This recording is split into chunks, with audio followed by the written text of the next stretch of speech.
गुरुर्ब्रह्मा गुरुर्विष्णु गुरुर्देवो महेश्वरा गुरुर्साक्षात् परब्रह्म तस्मै श्री गुरुवे नमः। ओम शांति शांति। Thank you. Thank you. तो आप दवाई नहीं ले रहे? हाँ ले मीन्स दवाई खत्म हो गई, डॉक्टर ने कुछ नहीं, अभी ड्रेसिंग चालू है। ऐसा है। ठीक है, अभी ठीक है, दवाई ले रहे, आयुर्वेदिक ले रहे। ठीक है। हम अभी बुक कर रहे हैं इनर इंजीनियरिंग की। सदगुरु जी ने लिखी है, बहुत बढ़िया बुक है। उससे रिलेवेंट कर सकते हो तो ऐसे बुक पढ़े तो हमारा हम भी खत्म कम होता है एक्चुअली। तो एक गुरु कैसा है समझ में आता है। उनको देख के भी ऐसा लगता है कि कुछ अहम नहीं है, उनके पास अहंकार नहीं है। हर मुश्किल का हल आपके अंदर ही है। पेज नंबर 23 पर आ गए हम। हाँ जी। शुरुआत करके देता हूँ, बाद में आप पढ़िए। आपने अब तक अपनी जिंदगी में जो कुछ भी किया है, उन सब का बस एक ही मकसद रहा है। चाहे आपने करियर बनाना चाहा, कोई कारोबार शुरू किया, पैसे कमाए, या फिर परिवार का भरण पोषण किया, ये सब आपने इसलिए किया क्योंकि आप बस एक साधारण सी चीज़ चाहते थे, खुशी। लेकिन इस दौरान कहीं ना कहीं आपका जीवन भी जटिल हो गया। अगर आप इस धरती पर किसी दूसरे जीव के रूप में पैदा हुए होते तो सब कुछ बहुत आसान हुआ होता। आपकी जरूरतें सिर्फ शारीरिक होती, दिन जिसे दिन पेट भर खाना मिल जाता, वह दिन शानदार हो जाता। अपने कुत्ते या बिल्ली पर गौर कीजिए। जैसे उनका पेट भर जाता है वे शांत हो जाते हैं, लेकिन जब आप एक इंसान के रूप में इस दुनिया में आते हैं तो स्थितियाँ बदल जाती है। खाली पेट की सिर्फ एक समस्या है, भूख। लेकिन जब पेट भरा हो तो सैकड़ों समस्या। जब उत्तरजीविता यानी सवाइवल का सवाल आता है तो यह हमारे जीवन का सबसे बड़ा मुद्दा बन जाता है। लेकिन जैसे ही इसका मसला हल हो जाता है, तब इसका कोई भी मतलब नहीं रह जाता। एक इंसान का जीवन गुजर बसर पर ही खत्म नहीं होता, बल्कि उत्तरजीविता के साथ उसकी जिंदगी शुरू होती है। आज की पीढ़ी के लिए उत्तरजीविता की प्रक्रिया पिछले किसी भी समय से अधिक व्यवस्थित है। आप एक सुपरमार्केट में जाकर साल भर के लिए अपनी जरूरत की सारी चीजें खरीद सकते हैं।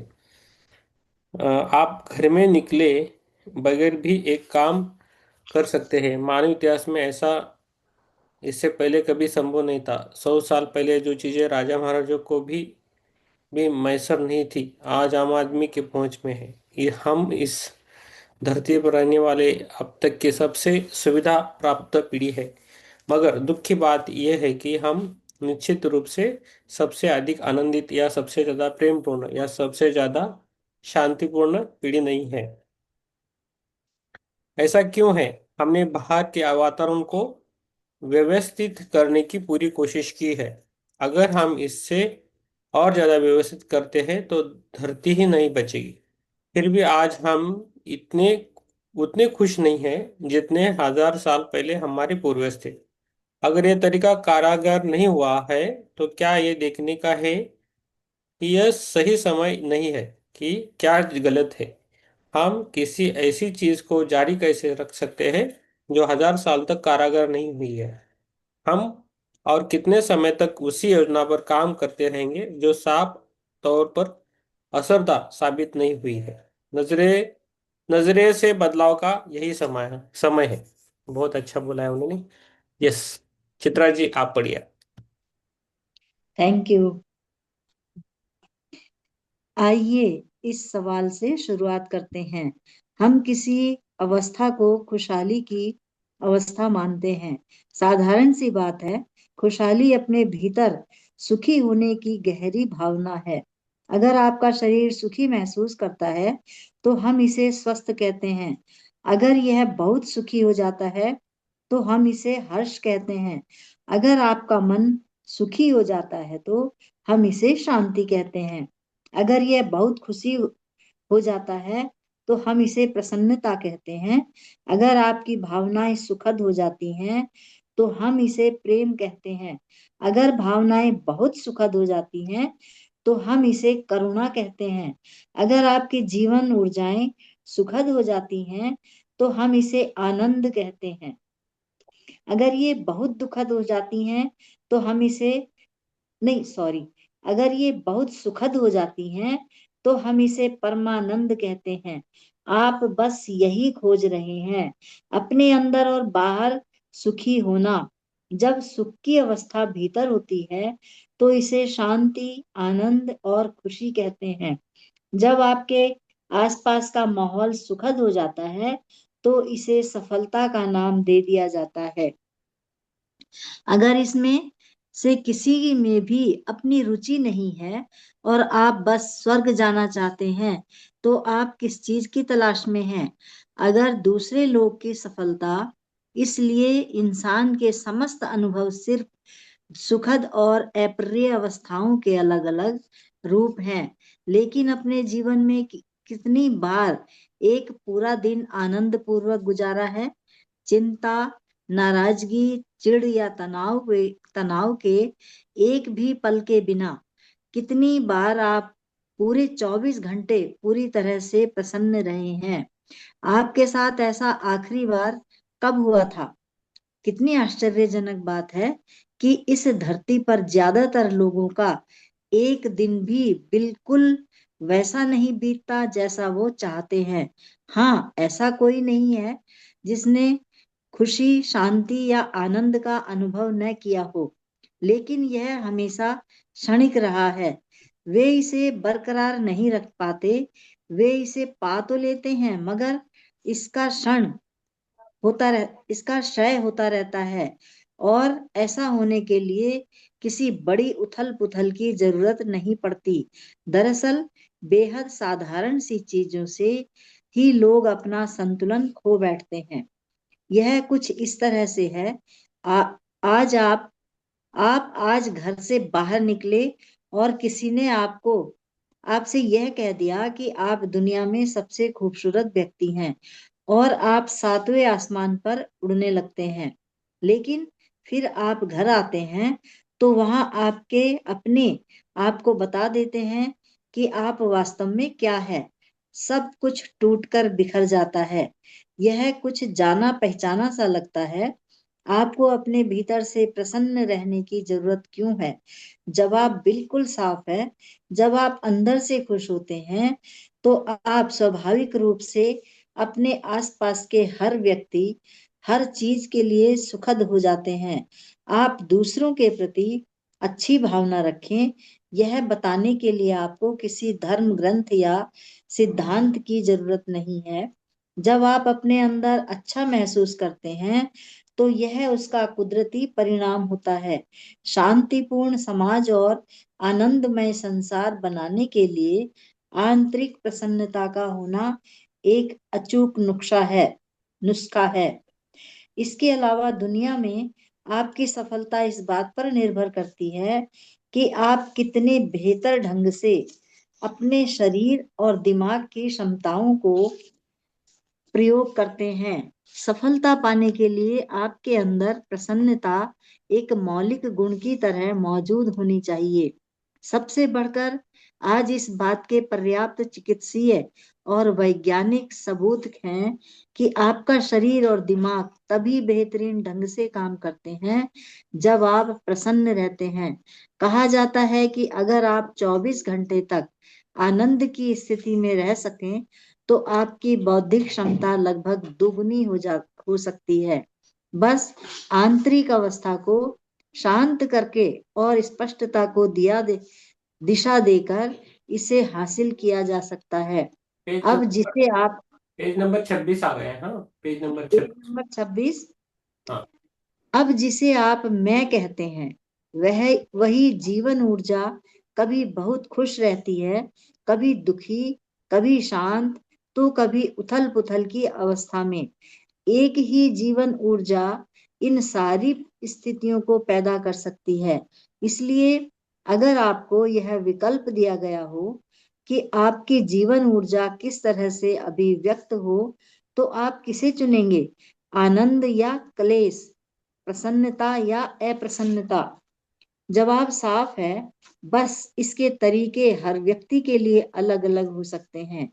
चाहे आप पैसे कमाने की कोशिश कर रहे हैं, या शराब पी रहे हैं, या स्वर्ग जाने की कोशिश में हैं, आपका एकमात्र लक्ष्य खुशी पाना है।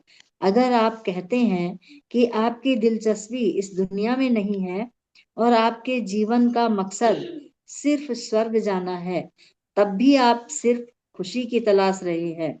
अगर बचपन से आपको बताया गया होता कि ईश्वर स्वर्ग में रहता है, लेकिन स्वर्ग एक भयानक जगह है, तो क्या आप वहां जाना पसंद करते?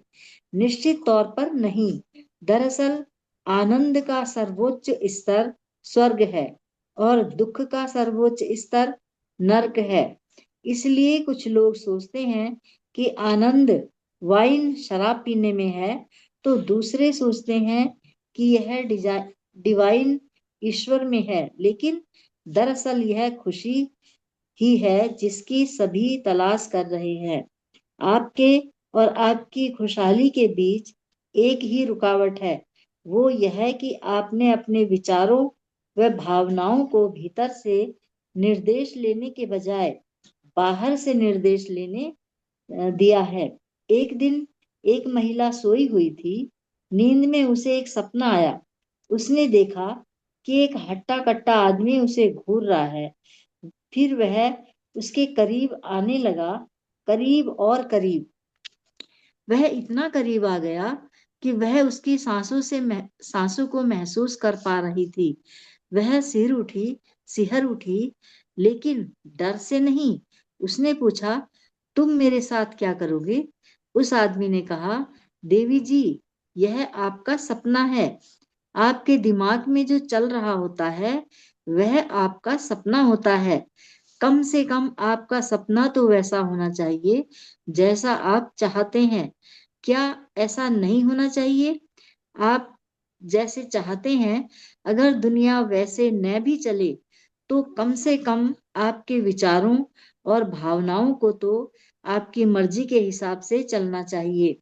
अभी इस वक्त ये आपसे निर्देश नहीं ले रहे, क्योंकि आप पूरे मानव तंत्र को संयोग से संभाल रहे हैं। मानव तंत्र इस धरती पर सबसे परिष्कृत भौतिक रूप है। आप तकनीक की सबसे शानदार रचना है। लेकिन समस्या यह है कि आप नहीं जानते कि इसका कीबोर्ड कहाँ है। यह कुछ ऐसा है कि आप एक सुपर कंप्यूटर को कुदाल और पेचकस से चला रहे हो। नतीजतन एक आसान सी जीवन मानव प्रक्रिया भी मानवता के लिए भारी पड़ रही है। बस रोजी रोटी कमाना, बच्चे पैदा करना, परिवार को बड़ा करना और एक दिन मर जाना कितनी बड़ी चुनौती है। हैरत हैरत की बात है कि इंसान बस यह करने के लिए किस कदर संघर्ष करता है, जबकि कीड़े मकोड़े पशु पक्षी यह काम बड़ी सहजता से कर लेते हैं। सरल शब्दों में कहें तो हमारा आंतरिक वातावरण बेतरकीब है। हम सोचते हैं कि बाहरी हालत दुरुस्त करने से भीतर की हर चीज ठीक हो जाएगी, लेकिन बीते 150 साल तक 150 साल तक 150 साल इस बात के सबूत हैं कि टेक्नोलॉजी हमारे लिए सिर्फ आराम और सुविधाएं लाई है, न कि खुशहाली। हमें यह समझना होगा कि जब तक हम सही चीजें नहीं करते हैं, तब तक हमारे साथ यही चीजें नहीं होंगी सही चीजें नहीं होंगी। यह न सिर्फ बाहरी दुनिया के लिए सच है, बल्कि अंदर के लिए भी। मैडम मैडम, अभी आपने पढ़ा ना, थोड़ा बोल दीजिए। आपने आपको हमें समझाइए थोड़ा। इसमें ये बताया जा रहा है कि जो हम भौतिक सुख सुविधाओं में खोए हुए हैं, लेकिन अपने भीतर हम ये सारी चीजें और जो असली खुशी और असली आनंद जो हमारे भीतर है, हम उसको नहीं देख पाते हैं। बल्कि आज तक जो भी हुआ है इतने वर्षों में, वो सुख सुविधा की चीजें तो हो गई हैं, हर जगह हो गई हैं, लेकिन उससे शांति और आंतरिक सुख नहीं मिल पा रहा है। और लोग केवल उसी के पीछे दौड़ रहे हैं, भौतिक रूप से, भौतिक तकनीक और भौतिक चीजों के लिए हम ज्यादा रुचि ले रहे हैं, जबकि हम अपने विषय में या अपनी आत्मा के विषय में नहीं सोच पा रहे हैं। बस केवल ज्यादातर हम ध्यान भी करते हैं या पूजा भी करते हैं तो बस इतना ही सोचते हैं कि हमें स्वर्ग मिल जाए, हम केवल स्वर्ग में जाएं और ठाट बाट भोगें, क्योंकि हमें पता है कि स्वर्ग में सारे सुख मिलते हैं। लेकिन अगर हम अच्छी तरह से सच्चाई से देखें, तो अपने भीतर की सच्चाई से देखें, तो उससे बड़ा सुख सुविधा और स्वर्ग कोई नहीं है। तो ये कहते हैं कि ज्यादातर अपने ही अंदर देखो, अपने ही भीतर देखो। हम्म। और इन्होंने यही अपने जीवन में किया। वो छोटे से भी थे तो आंख बंद करके बैठ जाते थे और उनको सारी चीजें बड़ी साफ साफ दिखाई देती थी। हम्म। Yes, सही है मैं। Yes, पढ़िए। एक दिन एक बैल और तीतर खेत में घूम रहे थे। बैल घास चर रहा था और तीतर बैल के शरीर पर चिपके कीड़ों को खा रहा था। एक बढ़िया साझेदारी खेत के किनारे एक बड़ा सा पेड़ देखकर तीतर ने कहा, आह, एक समय था जब मैं उड़कर उस पेड़ की सबसे ऊंची डाल पर बैठ जाता था, लेकिन अब मेरे पैरों में इतनी ताकत भी नहीं रही कि मैं अब पहली डाल तक भी पहुंच पाऊं। बैल ने उदासीनता से कहा, बस हर दिन थोड़ा थोड़ा करके मेरा गोबर खाओ और फिर देखो क्या होता है। 2 हफ्ते के अंदर तुम सबसे ऊंची डाल तक पहुंच जाओगे। तीतर बोला, अरे हटो भी, सब बकवास है, कैसी फिजूल की बातें कर रहे हो। बैल ने कहा, करके तो देखो, सारी मानवता इसी से चलती है। बहुत हिचक के साथ तीतर ने गोबर चुगना शुरू किया और पहले ही दिन वह पेड़ की एक ऊंची डाल तक पहुंचा। 15 दिन में वह सबसे ऊंची डाली पर पहुंच गया। वह वहां बैठ गया और नजारों का आनंद लेने लगा। एक बूढ़ा किसान अपनी आराम कुर्सी पर झूल रहा था। उसने देखा कि एक बूढ़ा मोटा तीतर पेड़ की सबसे ऊंची डाल पर बैठा है। उसने अपनी बंदूक निकाली और तीतर को मार गिराया। कहानी का सबक यह है कि भले ही गोबर आपको शिखर पर पहुंचा दे, लेकिन वह आपको वहां टिका नहीं पाएगा। कहने का मतलब यह है कि आप खुद को तमाम तरह की भावनात्मक बकवास से भर सकते हैं। आप खुद के लिए किसी तरह कुछ खुशहाली भी जुटा सकते हैं, लेकिन समस्या यह है कि वह स्थायी नहीं हो सकती। उसे मौसम मिटा सकता है, शेयर बाजार उसे नीचे गिरा सकता है, और अगर वह ढेर नहीं नहीं भी हो, तब भी ऐसा हो जाने के डर में जीना ही काफी बुरा है। यह आशंका कि एक दिन सब बिखर जाएगा, ये एक यातना है। अब अक्सर यह असली त्रासदी से ज्यादा बुरी होती है, जो जब तक आपका आंतरिक जीवन बाहरी हालात का गुलाम रहता है, ऐसी संकटपूर्ण स्थिति बनी रहेगी। यह आवश्यक आवश्यम भावी है। फिर इससे बाहर निकलने का तरीका क्या है? बाहर निकलने का तरीका बस अपनी दिशा में एक बहुत आसान सा परिवर्तन करना है।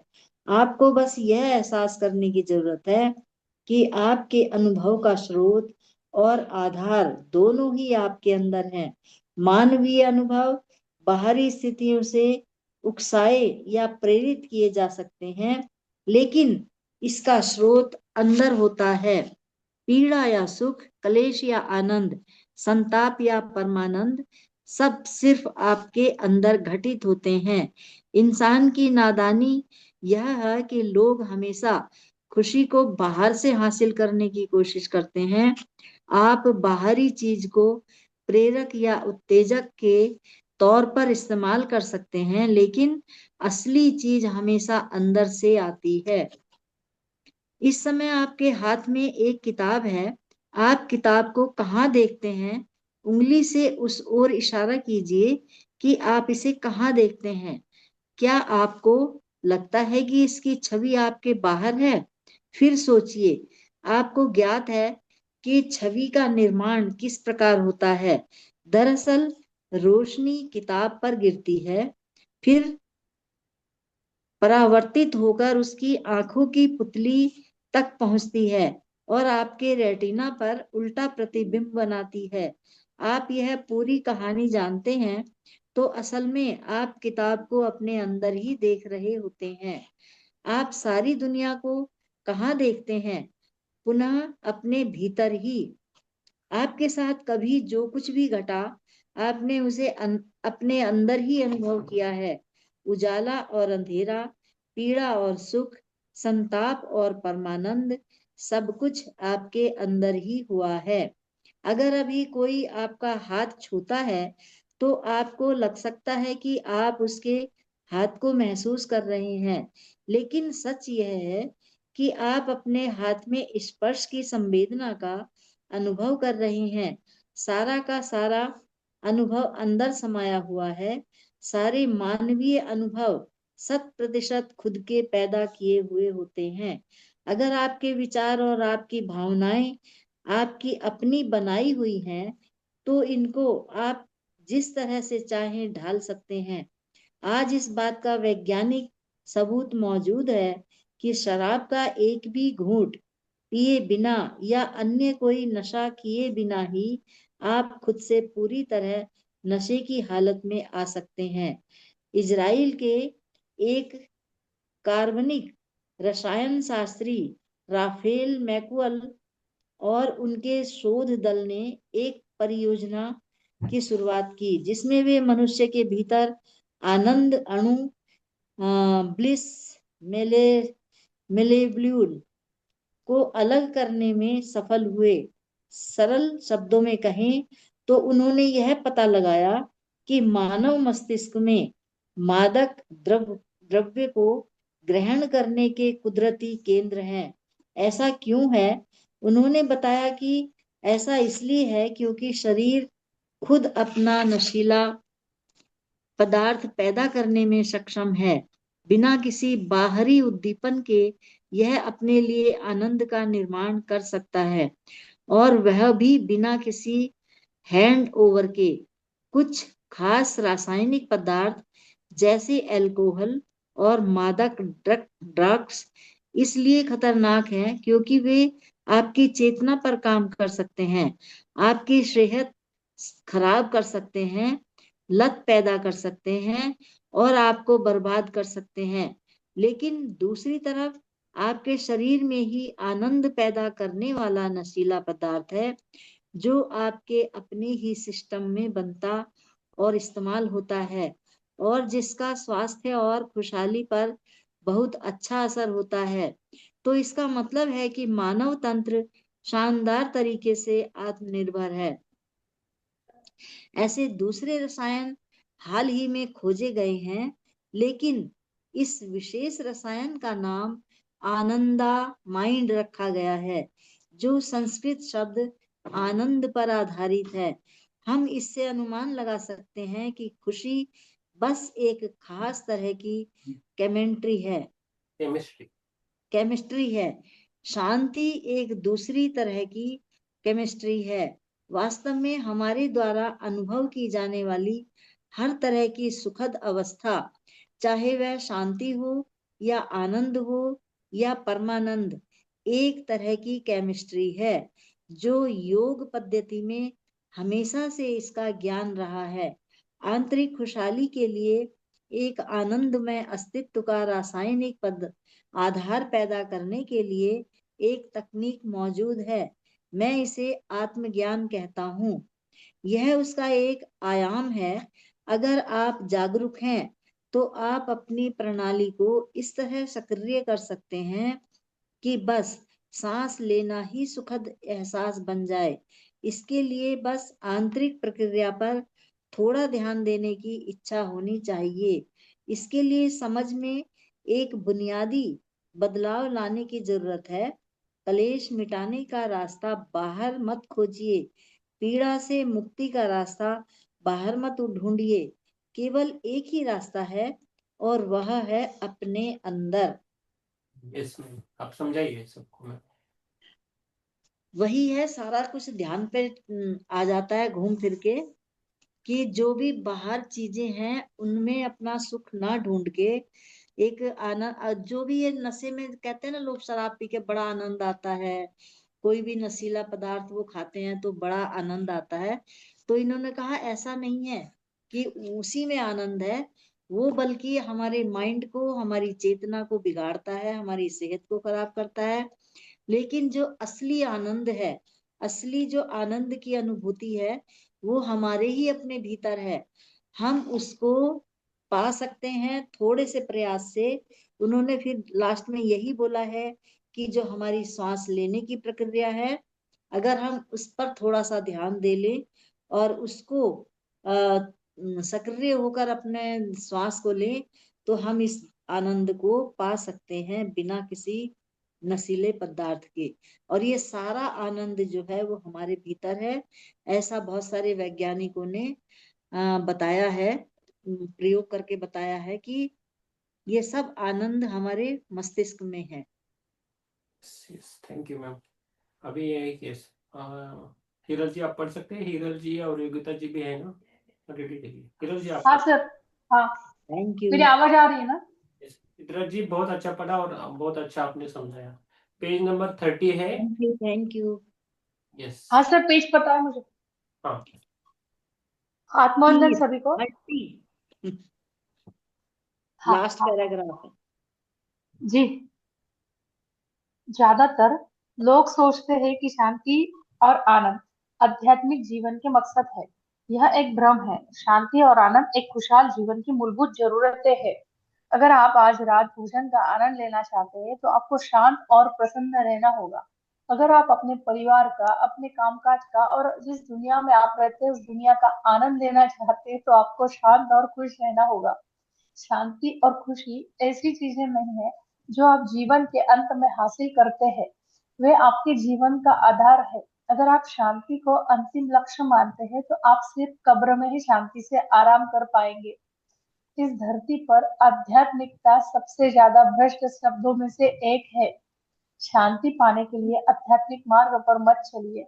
बात यह है कि ज्यादातर लोग शांति में इतने वंचित है कि वे इसे ही चरम आकांक्षा मानते हैं। जब कुछ साल में पहले मैं तेल अवयव में था तो मुझे बताया गया था कि शालोम अभिवादन करने का सर्वोच्च तरीका है। मैंने कारण पूछा, मुझे बताया गया कि क्योंकि इसका मतलब शांति है। मैंने कहा जबकि आप मध्य पूर्व के किसी देश में न हो तब तक शांति सबसे बड़ी आकांक्षा क्यों होगी? आप अगर आप 10 दिनों से बिना कुछ खाए एक वीरान टापू पर हो और अचानक ईश्वर आपके सामने आ जाए तो आप उनको तीव्र प्रकाश के रूप में देखना चाहेंगे या फिर रोटी के रूप में? भारत में कुछ समुदाय भोजन को ईश्वर की तरह पूजते हैं क्योंकि वे लंबे समय तक भोजन से वंचित रहे हैं। कैलिफोर्निया में प्रेम ही ईश्वर है। आप जिस भी चीज से वंचित होते हैं वही सर्वोच्च आकांक्षा की तरह दिखती है। याद रखने की बात यह है कि इनमें से कोई भी चीज आपको हमेशा के लिए शांति नहीं देती। मानव जीवन की लालसा असीमित विस्तार की है और केवल यही चीज आपको शांत कर सकती है। आध्यात्मिक आकांक्षा ऐसा विकल्प नहीं है जिसे विकसित किया जाए। यह प्रेरित खोज भी नहीं है, बल्कि यह एक कुदरती चाहत है। लेकिन जब तक आप इसको सचेतन होकर नहीं संभालते, इससे लाभ नहीं होगा। जब तक शांत होना, आनंदमय होना और खुश रहना एक कोशिश नहीं रह जाती, तब आप स्वाभाविक रूप से खोजने लगते हैं। तब आप जीवन की प्रकृति को जानना चाहते हैं। इस धरती पर रहस्यवाद या आध्यात्मिकता सिर्फ उन्हीं जगहों पर विकसित हुई जहां लोगों ने अपनी ही प्रकृति से परमानंद में होने की तकनीक सीख ली थी। ऐसा इसके लिए है क्योंकि जब आप आनंद में होते हैं सिर्फ तभी आप ग्रहणशीलता की सर्वोच्च अवस्था में होंगे और जीवन में सभी पहलुओं में बारे में खोजने को सचमुच इच्छुक होंगे।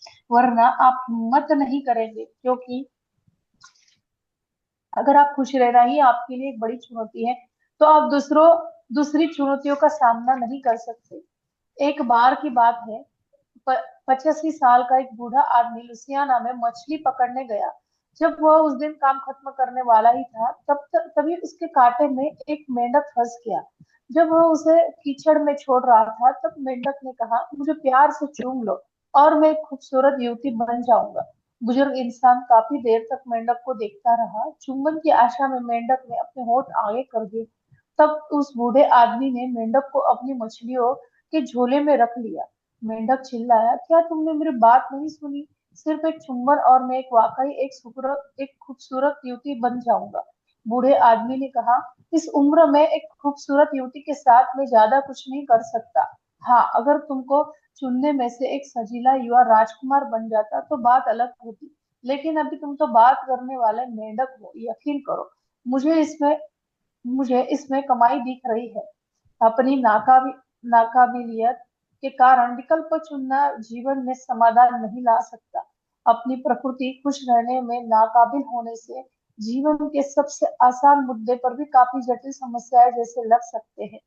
शांतिमय और आनंदमय रहना इंसानों के लिए अभी सबसे बड़ी समस्या बन गई है। मानवीय सुख की तलाश में हम इस धरती को तहस नहस किए दे रहे हैं। साधारण चीजें जैसे शांतिपूर्ण, प्रसन्न और प्रेममय होना चरम आकांक्षा इसके लिए बन गई है, क्योंकि लोग जीवन प्रक्रिया पर ध्यान दिए बिना ही जी रहे हैं। ज्यादातर लोगों का जीवन से मतलब होता है जीवन से जुड़ी सहायक चीजें, जैसे उनका काम, उनका परिवार, उनके रिश्ते, वह घर जिसमें वे रहते हैं, वह कार जिसे वे चलाते हैं, वे कपड़े जिन्हें वे पहनते हैं, और वह भगवान जिसकी वे पूजा करते हैं। एक चीज जिससे वे चूक जाते हैं वह है जीवन, यानी जीवन प्रक्रिया, वह मूलभूत जीवन जो आप खुद है। जीवन एक अनावश्यक संघर्ष बन जाता है जिस पर आप किसी ऐसी चीज को जो आप नहीं है अपनी पहचान बनाने की बुनियादी गलती करते हैं। शांति व आनंद की बुनियादी जिंदगी की बाहर सच्चाइयों पर ध्यान देने पर नहीं है, बल्कि अपनी आंतरिक प्रकृति तक पहुंच पहुंच बनाने और उसे व्यवस्थित करने पर निर्भर करती है। जो चीज आपकी संवेदनाओं की सीमा में है, आप सिर्फ उसे ही अनुभव करने में समर्थ है। लेकिन अगर आप अपनी संवेदना की सीमा विस्तृत कर देते हैं, तो आप यहाँ बैठकर हर किसी के खुद के रूप में अनुभव कर सकते हैं। आप इसे और विस्तृत करके पूरे ब्रह्मांड का अनुभव उसी तरह कर सकते हैं जैसे आप अपने शरीर को महसूस करते हैं। जब मेरे अंदर समावेश की यह भावना आई, तो मुझे यह समझ में आया कि प्रेममय और करुणामय होना कोई विचार नहीं है। संवेदना या सहानुभूति के साथ जीना कोई गूढ़ सिद्धांत नहीं है। इंसान इसी तरीके से बना है, अपने समय के साथ जो कुछ संचित किया है, जिसमें आपका शरीर और दिमाग भी शामिल है। अगर आप उसमें अपनी पहचान नहीं बनाते, तो आप इसे अनुभव कर पाएंगे। आत्मज्ञान में तो कोई सिद्धि है और नहीं कोई उपलब्धि, यह घर वापसी है। आपकी प्रक्रिया इंद्रिया आपकी इंद्रिया आपको ऐसा महसूस कराती है कि आप बाहरी दुनिया को अनुभव कर रहे हैं, लेकिन आपने कभी बाहरी चीजों का अनुभव नहीं किया। जब आपको यह एहसास होता है कि आप सारे अनुभव भीतर से ही आते हैं, तो इसे पूर्ण घर वापसी को आत्मज्ञान कहते हैं। मेरा जीवन बस ऐसे तरीके से विकसित करने के लिए समर्पित है जिनसे लोग इस समावेशन का अनुभव कर सकें। अगर हमें वाकई ऐसे समाधान निकालने हैं जो हर किसी के लिए कारगर हो, तो मानवता को इस समावेशन के चरम रूप का अनुभव करना होगा। और यह संभव है। हर किसी के स्वाभाविक रूप से आत्मज्ञानी न होने की बस वजह बस इतनी है कि लोगों ने दुनिया को अच्छे और बुरे, भगवान और शैतान, बड़े और छोटे, पवित्र और अपवित्र, शुद्ध और अशुद्ध, स्वर्ग और नरक में बांट रखा है। ये समानांतर रेखाएं हैं जो कभी नहीं मिलेंगी। अगर आपने इस अस्तित्व को अपने भीतर विभाजित कर दिया, तो खुशहाली और आजादी की स्थायी अवस्था तक पहुंचने का कोई तरीका नहीं बचता। आपको बताया गया है कि अपने दुश्मन से प्रेम करो। अगर आप पहले किसी पर दुश्मन का ठप्पा लगा देते हैं और तब उससे प्रेम करने की कोशिश करते हैं, तो यह बहुत यातनापूर्वक होगा। एक बार जब आप सृष्टि को इस तरह विभाजित कर देते हैं, तो पूर्ण समावेशन की स्थिति तक पहुंचने का कोई तरीका नहीं रह जाता। समस्या यह है कि इंसान एक बुनियादी अंतर भूल चुका है। आंतरिक और बाहरी बाहरी का अंतर, अपने होनी और बाहरी दुनिया से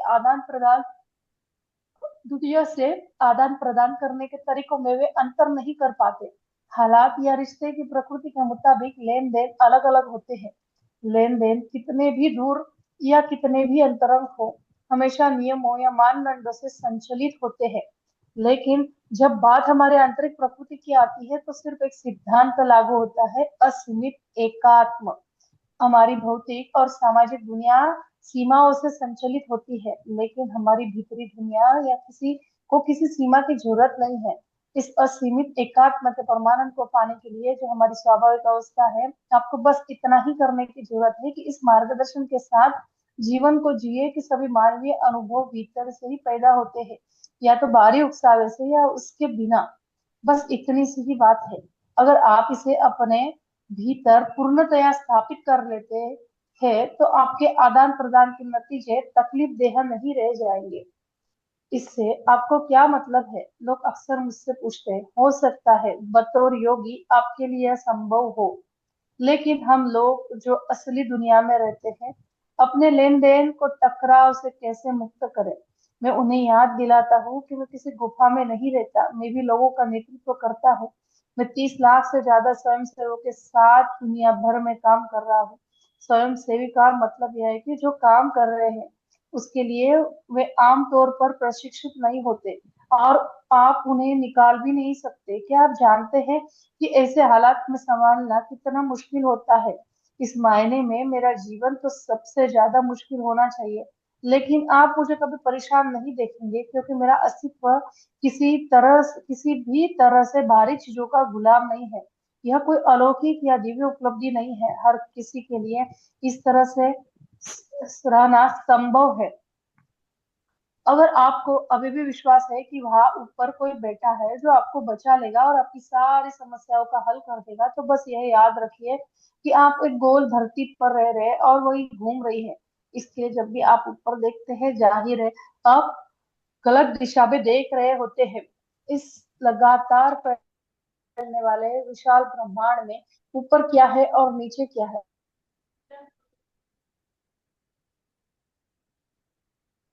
क्या हो?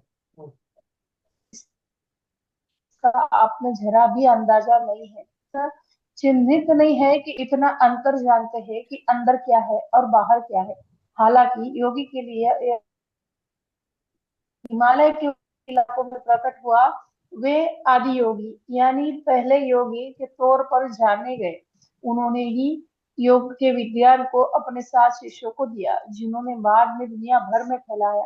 उन्होंने इन शिष्यों का आत्मखोज और रूपांतरण की अकल्पनीय गुण प्रणाली प्रदान की। यह इस क्रांतिकारी सिद्धांत पर आधारित है कि इंसान के लिए सचेतन रूप से विकास करना संभव है। यह जैविक विकास की तरह नहीं है जो हमारी सचेतन भागीदारी के बिना होता है। यह जैविक विकास की तरह नहीं है जो हमारी सचेतन भागीदारी के बिना होता है। आध्यात्मिक विकास सचेतन तरीके से ही हो सकता है। आदि योगी ने हमें बताया कि इसके लिए बस इच्छुक होने की जरूरत होती है। अगर हमें कुछ शब्दों में उनके ज्ञान का सार पाना हो तो वह इस प्रकार: ऊपर और नीचे, अच्छा और बुरा, पवित्र और पवित्र सभी काल्पनिक चीजें हैं, लेकिन भीतर और बाहर यही एक चीज है जिसके बारे में हम पक्के तौर पर जानते हैं। इस चीज के साथ हम काम कर सकते हैं। मानव जाति के लिए आदि योगी का सबसे महत्वपूर्ण योगदान है। बाहर निकलने का एकमात्र रास्ता अपने भीतर है, और यह योगदान गहन और चिरस्थायी है। एक बार की बात है, दक्षिण भारत में एक आदमी ईशा योग केंद्र ढूंढते हुए आया। वह पास के गांव में पहुंचा और एक स्थानीय लड़के से पूछा, ईशा योग केंद्र कितनी दूर है? लड़के ने अपना सिर खुजाते हुए कहा, 24,996 मील। वह आदमी चौंक गया, क्या इतनी दूर? लड़के ने कहा, हाँ, आप जिस तरफ जा रहे हैं उधर से इतनी ही दूर है, लेकिन अगर आप यहाँ से पलट जाते हैं तो बस 4 मील दूर है। अगर आप अपनी बाहर की तरफ जाते हैं तो यह एक अंतहीन यात्रा है, लेकिन अगर आप अपनी भीतर की तरफ मुड़ जाते हैं तो सिर्फ एक पल की दूरी है। उस एक पल में सब कुछ बदल जाता है। उस एक पल में आप खुशी के खोजी नहीं रह जाते, बल्कि आपका जीवन आपके आनंद की अभिव्यक्ति बन जाता है। यस। डन। Thank you. आप एकदम। थोड़ा, हाँ, आपको क्या समझ में आया थोड़ा हमें बता सकते हैं? या, थैंक यू। हाँ मैम, अभी थोड़ा आप बोल दीजिए क्या क्या। सर हमें, हाँ, हाँ, मैं या चित्रा मैडम? आप हीरल जी। ओके हीरल ओके जी। सर। हाँ। इसमें उन्होंने कहा है कि हमें सारे समस्याओं के जवाब अपने भीतर में ही मिलेंगे, हमें बाहर में नहीं जाना है। हम जैसे सोचते हैं कि ये बुरा है, अच्छा है, स्वर्ग है, नरक है, ये सारी बस कल्पनाएं हैं।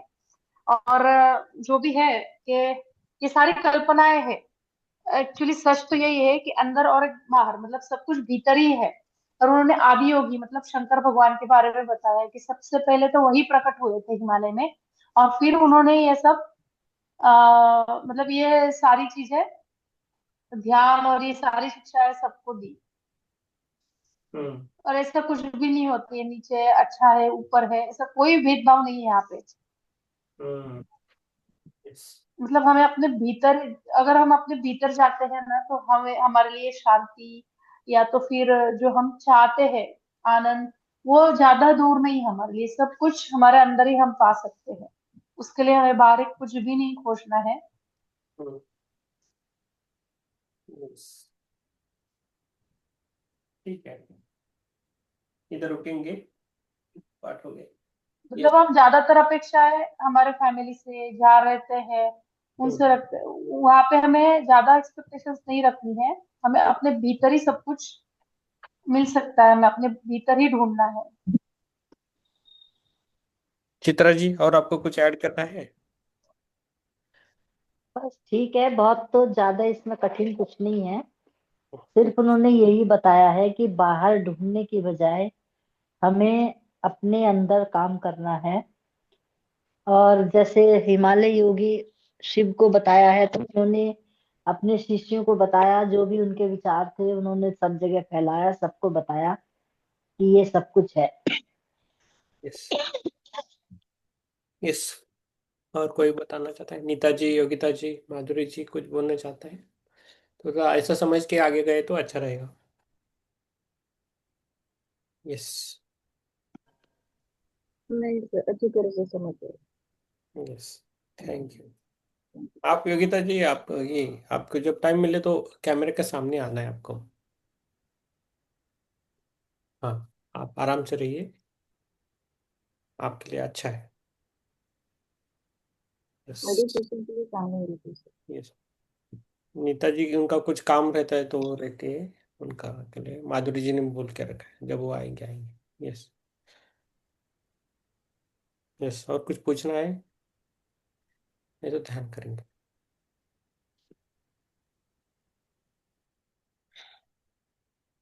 यस। आज किरण जी नहीं आए, किरण जी नहीं आए तो अजीत जी नहीं आते, उनकी माता जी भी नहीं आते। फिर उसको बोला मैंने, उसको फोन में, तो बोलती मैं बाद में ज्वाइन करूंगी। उसको अभी मैं पहले फोन ही करती हूँ उसको रोज कि तू ज्वाइन कर ले, पता नहीं क्या है उसको। हम्म। कुछ ना कुछ चलते रहता है, तो उसके दिमाग में आ जाता है कि ऐसे कुछ कुछ कभी कभी। हम्म। आप समझ सकते हो और मैं ही समझ सकती हूँ ओके। क्या होता है, पता नहीं क्यों ऐसा करती है, फिर उनको भी नहीं जुड़ने देती। हाँ, ठीक है। मैं रोज उसको एक बार फोन करती हूँ, जुड़ जा, टाइम हो गया, जुड़ जा। हम्म। ओके। सब बारी चीजें सर आ जाती है कहीं से। हम्म। अंदर जाना जरूरी है ना। आप उनको समझाओ, बाद में उनको फोन करके समझाओ। नहीं सर, आप ही गुरु है हमारे, आप ही अच्छे से समझाएंगे, आपकी बात समझ में आएगी उसको, मेरी नहीं आएगी। हम्म। तो मैं थक गई और उसको समझा के। यस। ठीक है, ध्यान के लिए बैठेंगे। बैठिए ध्यान के लिए, आराम से बैठना है ध्यान के लिए। हमारा ध्यान खुद के लिए करना है, ना ही दूसरे के लिए करना है, ये हमेशा याद रखना है।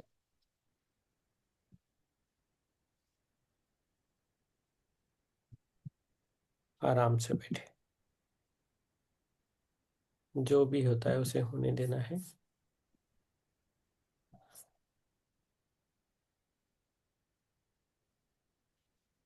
आराम से अपनी सांसों पे ध्यान देना है, सांस को लेना है और छोड़ देना है, बस।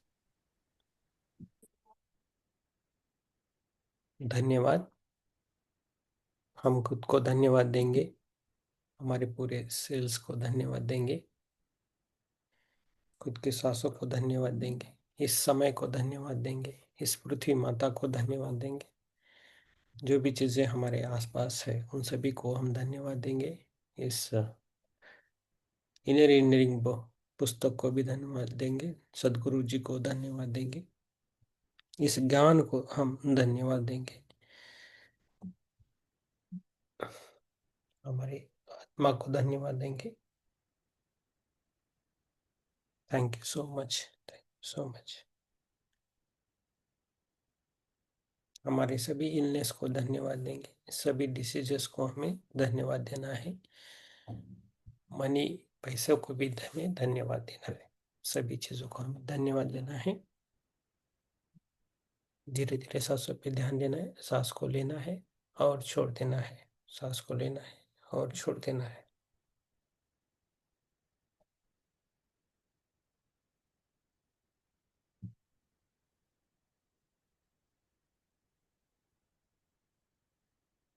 धीरे धीरे हमें बाहर आना है, अपने पैरों पैरों की उंगलियों को हिलाना है, हाथों की उंगलियों को हिलाना है और दोनों हाथ अपनी आंखों पे रखना है, आराम से रखना है और बाहर आना है धीरे धीरे।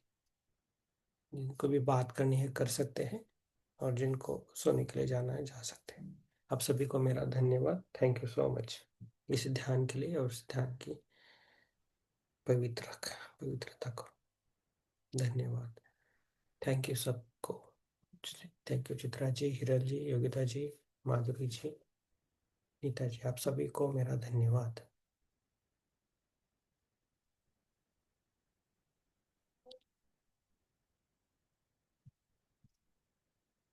चित्रा जी, हिरल जी, आपको कुछ बोलना है बोल सकते हैं।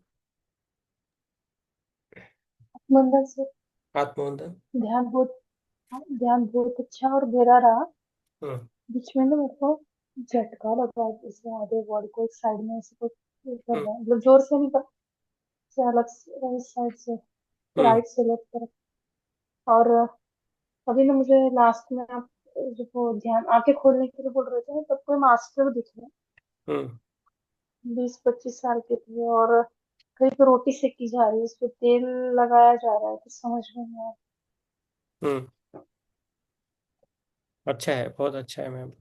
आप लिखते रहो, आप जो भी आपको दिख रहा है ना, आप लिखते हाँ रहो। सर। हाँ। Yes. Thank you ma'am. Yes. Thank you Geeta ji, Chitra ma'am, Neeta ji, आप कुछ बोलना है तो बोल सकते हैं। थैंक यू, बहुत गहरा ध्यान। पता नहीं कहाँ पहुंच गई थी मैं तो। हम्म। हम ईशा का बुक, बहुत ही बहुत यस, अच्छा हम लगा। ईशा का बुक पढ़ रहे हैं तो ईशा का म्यूजिक लगाएंगे, हाँ जी। इंजीनियरिंग का लगाएंगे पूरा। अभी अब याद आया तो इनकी एक धुन है, बहुत प्यारी धुन है। वो भी लगाएंगे हम, अभी पूरा जब उनका। ये बजाते हैं उसको। हाँ, म्यूजिक लगाएंगे उनका, तो हमें वो एनर्जी मिलेगी। Yes. Yes Neeta ji, yes, thank you. Niranjani और हमारे ये भी नहीं, कौन, ज्योति मैम नहीं, वो ट्रिप पिकनिक ले गई है, आई थिंक उनको कुछ है कहीं, वो नहीं। हाँ,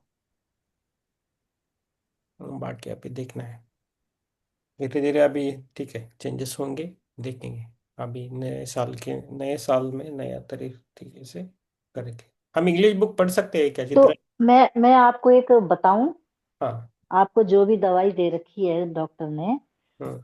वो तो खैर होगी, लेकिन